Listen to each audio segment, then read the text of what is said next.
Hi everyone, I'm Alina and I know I haven't made a video in a really long while, to be precise 3 years, but I wanted to take you guys along my journey as a fashion designer. I thought what better way than making a video and opening up to you guys about my journey and what I have learned and what I have done so far. So my journey began in NIFT in the year 2021, where I was enrolled as a fashion design major. That place and that institute taught me a lot. And if I would have to point out anything majorly, it would actually be patience and resilience. Design is something that you can learn. You can learn that from home actually if you have the right resources. But the environment that NIFT puts you in and the kind of rigorous, almost training that we go through on a daily basis, where the assignments and the pressure and everything really takes a toll on us, and you feel like you cannot really recover from it, but you do. It teaches you that there's light at the end of the tunnel and that you can always learn from your own process, from your own failures. When I was in NIFT, when I got into NIFT, I thought I had it all figured out. Like, okay, in school I was not really inclined towards things like science and commerce as much as I was towards the arts, and I knew I didn't want to do something that's completely artistic, but I wanted a middle ground, something that gives me a picture of the real world as well as allowing me to do something artistic. And what better to do than fashion design? I knew since class 5 that I wanted to be a designer, but I wasn't really committed to the process until I was in class 12, because that's when I actually started preparing for my NIFT entrances. When I got in, I ended up picking Himachal because I wanted a different experience. So I am from Kolkata and I wanted to be out there. I wanted to learn something new about the world and our country. I wanted to be in a new part of our country and have an entirely new experience, which NIFT of course gave me. I thought I had it all figured out until I got into fashion design, which is where the real stuff begins. Because in the first year you have your foundation year, you're still figuring things out, it's okay, it's chill. But from the year that you actually start your fashion design course, which is the second year, is when you realize how either you're ready for it completely or how you're not. And I realized that I was not. Sewing wasn't my best suit. I was really good with my aesthetics and how I wanted to present things, creating mood boards, sketching, all of that. But sewing was such a new thing for me that I had no idea how to do that. And when I thought I could do it all is when the world came crashing down on me, because I realized that whatever you envision as a designer is not so easy to execute when you actually come down to sewing and constructing it. So with NIFT, my mistakes taught me a lot. Early on I struggled, but I used those failures to my benefit and I slowly learned how to pick it up. And then I absolutely started loving sewing, and I was like, how could I never like this thing? It's so fun. Because once you know how to execute your vision, there's no holding you back. As a designer, you can make endless sketches and mood boards, but if you do not know how to make the thing, you can't make it. So that was the challenge that I faced. And I overcame, I believe, eventually, because it just got so much more interesting when I actually knew what to make. But when I knew what I wanted to make and how to make it, it was like a whole new world for me. Now coming to the main part.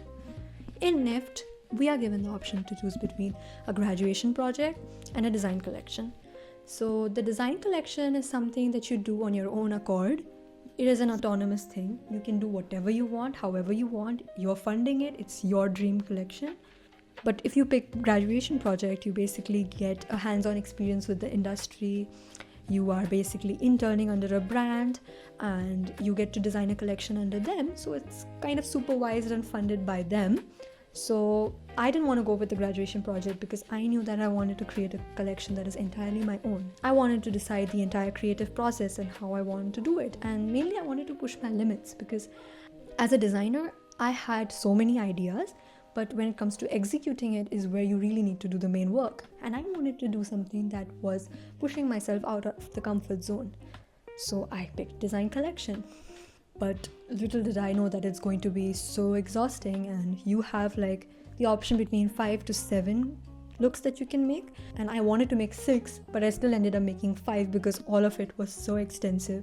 But honestly, it was worth it. It was completely worth it. And that is what made me realize that I want to start my own brand, because during the entire design collection process, is where I started conceptualizing, thinking about my own brand. It was all in my head, and I started writing it down in paper. When it was all coming together, I was like, yeah, this is it. So I would like to show you guys my design collection.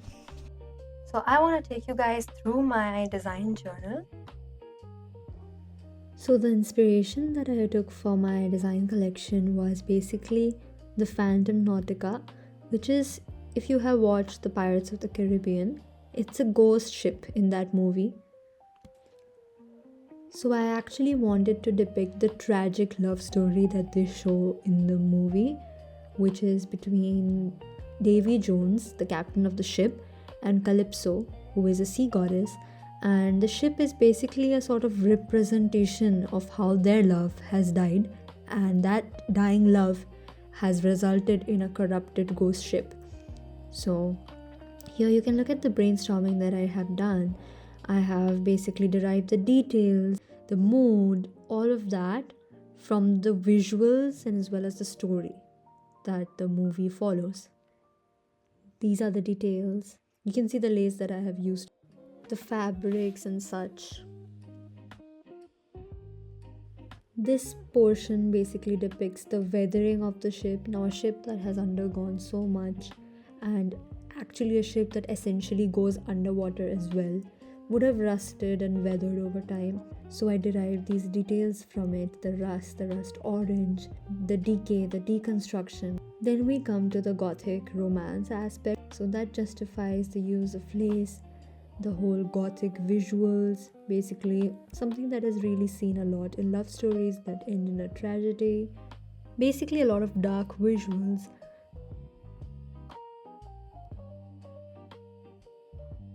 Now we come to deconstruction. So basically the love story has fallen apart, hence deconstruction, also tying into weathering as previously mentioned. Then we come to our next keyword, which is being bound. So the captain of the ship as well as the crew are sort of bound and cursed to the ship, and also in a metaphorical sense, because the captain is sort of bound by the melancholy and the sorrow that comes from losing the love of his life. So the ensembles that I made were restricted in silhouette, very form-fitting.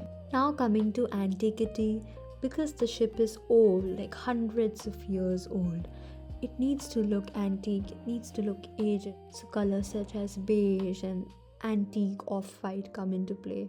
And also I considered using gold embellishments or acid wash. Also, the whole concept is very fantasy oriented. The ship is ghostly, so it has an ethereal vibe. It feels very otherworldly. Now coming to the fabrics. So I didn't end up using all of the swatches shown here, but I did use majority. These are all sourced by me.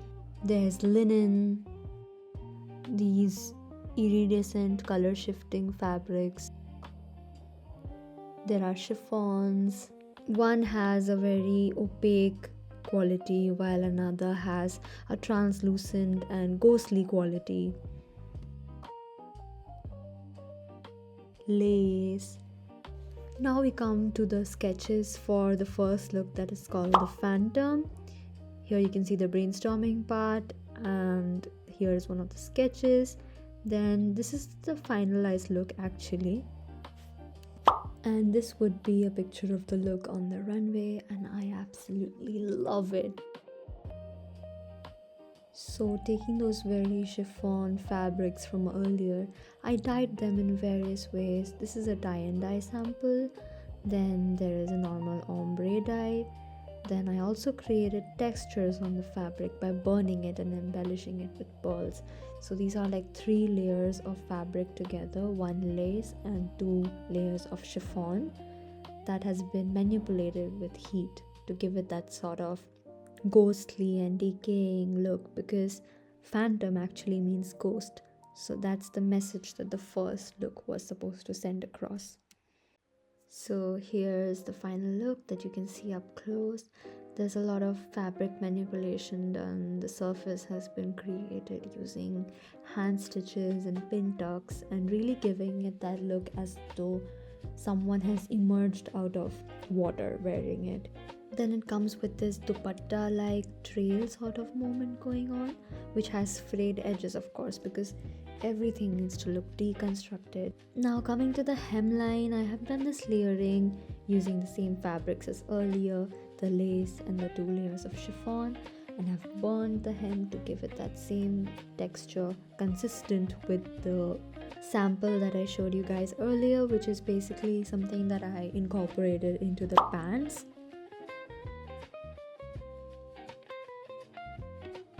Now the next few pages cover the look that is called the fouling, which is basically the ship sort of getting corrupted and consumed by biofouling.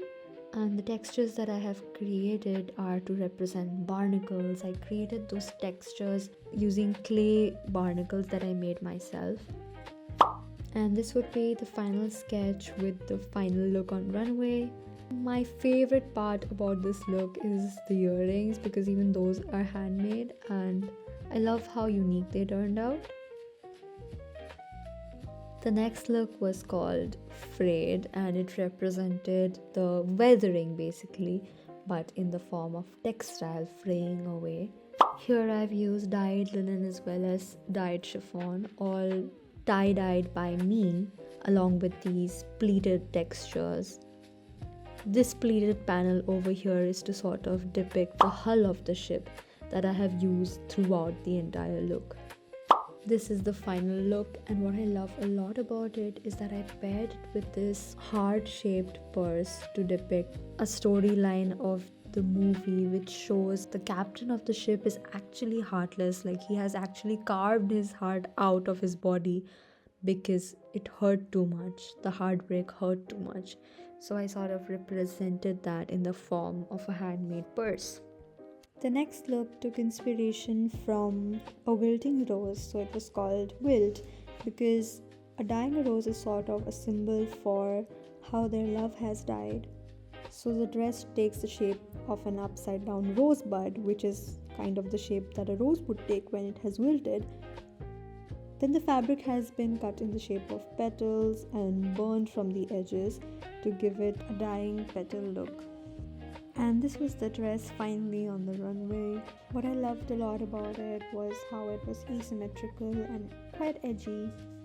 Lastly, we come to the showstopper called Resurrection, because the ship sort of has this green beam of light that shoots out of it whenever it travels from the realm of life to realm of death, since the ship is essentially cursed forever with the duty of ferrying lives that die at sea to afterlife. Now this look was my absolute favorite, even more because it had this sort of transformative aspect going on where the sleeve turned into a collar. To follow my journey as a fashion brand founder, don't forget to like and subscribe.